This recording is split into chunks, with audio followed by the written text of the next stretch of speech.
Is BYU going to pop in their second season in the Big 12 compared to the rest of their former G5 counterparts? Let's talk about that with Jake Hatch of Locked On BYU Cougars. It was a rough go of it for the newcomers in the expansion Big 12 last year, Jake, but is BYU going to be better than the 5-7 mark they hit last season?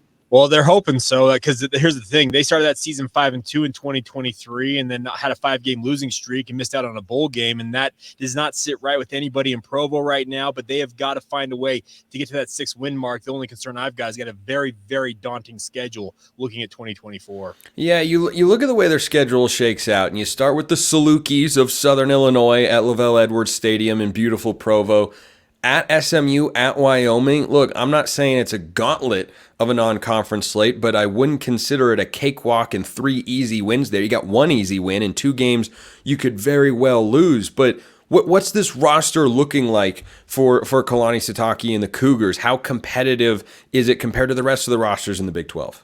I think BYU's roster is actually okay shape overall. They actually had their best recruiting class under Kalani Sitake to date in this past recruiting cycle, so that's a positive sign for them. But the problem is, with BYU, a lot of those guys are going to go on LDS missions, so you're not going to see them for maybe 2 years. So the biggest concern I think BYU's got roster-wise is who is their quarterback going to be? Because they got a 2-man race in spring camp right now between incumbent Jake Retzloff, and then they brought in former Baylor and USF quarterback Gary Bohannon, and they've said that those two are duking it out for the number 1 job. They've got a number of other guys in that room, but it looks like it's a 2-man race.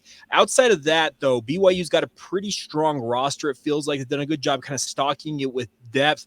Now, depth was a big concern last year, especially along the offensive and defensive lines. They did a really, really concerted effort at looking at stocking those via recruiting this year. We're going to find out if the fruits of their labors will yield better depth, because if that is the case, I think BYU will hold up better in the Big 12 in year 2. BYU is a very unique school. You have a lot of players, of course, that are going on missions, so they're recruited, but then they're not going to play for a couple of seasons. So what do you make of the wave of guys who maybe are returning from their missions to play for BYU this year? Who could some of the new impact players be? We got 2 wide receivers in particular to keep an eye on. Dominique McKenzie, his brother Marcus was their special teams ace a year ago. They're twins out of St. George, Utah, down near where you're located, Spencer. And they are 2 of the best sprinters in the state of Utah's history in the last 5 or 6 years. So keep an eye on Dominique McKenzie. And then another wide receiver, Cody Hagan, out of Corner Canyon High School, one of the powerhouse high school programs here in the state of Utah. He was a 4-star prospect. BYU has been super excited to finally get him on the field in Provo, provided both of them return from their missions and are in relatively good shape. You could see those 2 really stepping in right away. And then a running back that I think is going to add some depth behind LJ Martin, who's expected to be BYU's number 1 running back, is a kid by the name of Pokai Haunga.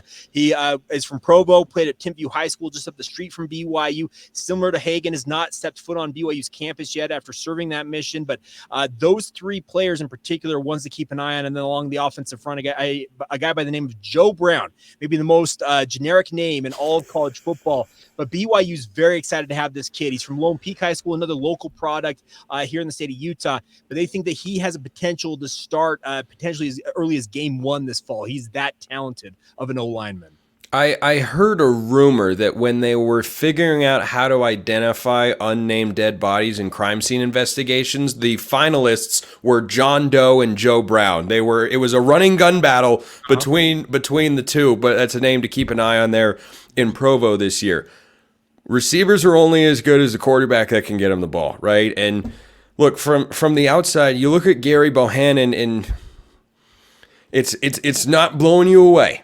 It's not a name you bring in that gets you a really excited. Like this feels like a true quarterback battle, right? Mm-hmm. Well, and that's what it is. It is a QB battle. Absolutely. Jake Retzloff played 4 games last year after Keaton Slovis got injured. And let's just be honest, he was not all that impressive in terms of his overall showings and stats. They did not scream that he is the future star for BYU at the quarterback position. So they went to the portal trying to find somebody to come in and compete with them. And as it worked out, BYU ultimately landed with Gary Bohannon coming in. Now, he obviously has a resume from 2021, having led Baylor to that Sugar Bowl win and that Big Big 12 title. But since then, he's had numerous injuries, most notably a shoulder injury that had knocked him out for the past 18 months. Aaron Roderick, their offensive coordinator, said that he and a host of other coaches traveled to Tampa, Florida not all that long ago to watch Gary throw the football. Came away, they felt impressed enough that they felt like they could bring him in and he could compete for the starting job. Will he ultimately land it? TBD, but he is 3 seasons removed from his best season of his college career, and really his only season of note in his college career. So you're betting a lot on 2 guys who are relatively unproven for BYU at the quarterback position. What do these 2 guys bring to the table? What are their skill sets, and how does that fit into what BYU wants to do offensively? They're both guys who like to throw the ball down the field. Now, if you know anything about Aaron Roderick's offense, for those of you who do not know, he likes to run the ball and then set up the deep play action passes. He likes to attack down the field. We're talking 20, 30-yard bombs down the field. And that is one thing both of those guys have proven at points during their careers, whether it's Jake Retzloff at the junior college level or Gary Bohannon at Baylor, is they have a nice touch on their deep ball. Now, you obviously have to have the intermediate and short passing games as well. And those are 2 areas I think those 2 guys have struggled. The one thing that they also bring is the fact that they're dual threat quarterbacks. They can run the football. BYU's offense operates best when their quarterback is a run threat. Anybody who watched BYU last year saw Keaton Slovis be more of a statue in the backfield there, and it really hampered BYU's offensive output without that run threat from the quarterback position. I'm not saying they have to be a guy who's going to run for 1,000 yards in a season as a quarterback, but that run threat alone is a big, big key for BYU's offense to have success, and both of these guys offer that to this team. Cincinnati and BYU have been much more quiet amongst the 4 newer Big 12 teams from a season ago. Of course, you've got the 4 newcomers with Arizona, Arizona State, Utah, and Colorado this year. But I think BYU is going to naturally, and I think fairly, be compared as, a coaching staff and as a program to the teams that they came into the Big 12 with: Cincinnati, Houston, and UCF. And Houston's hired Willie Fritz, and UCF has got Gus Malzahn, and they've brought in KJ Jefferson from Arkansas to be the quarterback there. How does BYU emerge, at least just amongst those 4, almost thinking about it as, a smaller conference, because no one's expecting these teams at this point in time to compete for a Big 12 championship? How does BYU emerge out of the pack and be the most successful to at least get to a bowl game?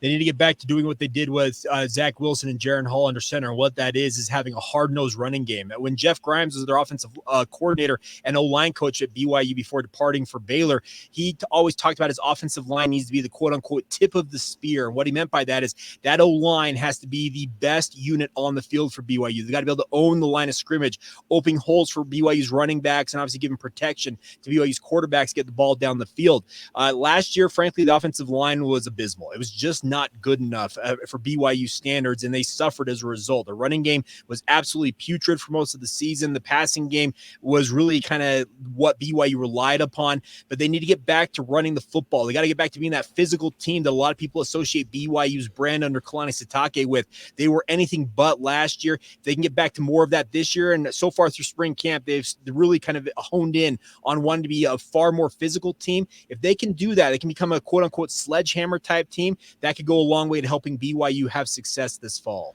Their schedule looks something like this: Southern Illinois, then at SMU and at Wyoming. Big 12 play begins and runs for the next 9 games. You start with Kansas State, which is a rude introduction to Big 12 conference play. They're one of the favorites in the league this year. They go at Baylor the following week, couple of staffs that are in similar spots where they had down seasons in 2023 compared to what they perhaps would have liked. And certainly Baylor, I think, is probably under a little bit more pressure since they're not undergoing a transition there. Then you host Arizona, you host Oklahoma State, always good, at UCF, at Utah, host Kansas, at ASU, and then hosting Houston. The middle stretch there is just brutal. Where do you feel like the win total should be for this BYU team? Well, honestly, I think the goal for BYU is 6 wins. Find a way to pick off your non-conference games. You win those 3, and then you have that Houston game, I think, with Willie Fritz. He will be late on into his first year, but still very much a transition going on at Houston. So that feels like that's essentially a 4th win. Outside of those 4, can you pick off 2 more wins at some point? Can you maybe get somebody coming off a big win and you can sneak a win that way? Can you go to UCF and get a big win? Can you stun Utah on their home field?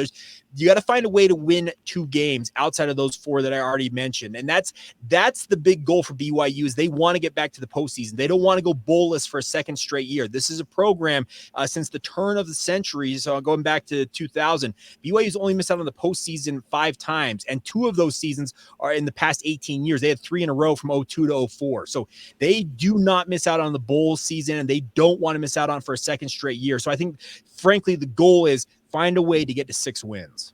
No matter which college football team you are a fan of, you need to be paying attention to Vanderbilt. I'll tell you why next. For now, we'll get my guy Jake Hatch out of here. Locked On BYU Cougars. Go check him out, Jake. Thanks so much. Thank you.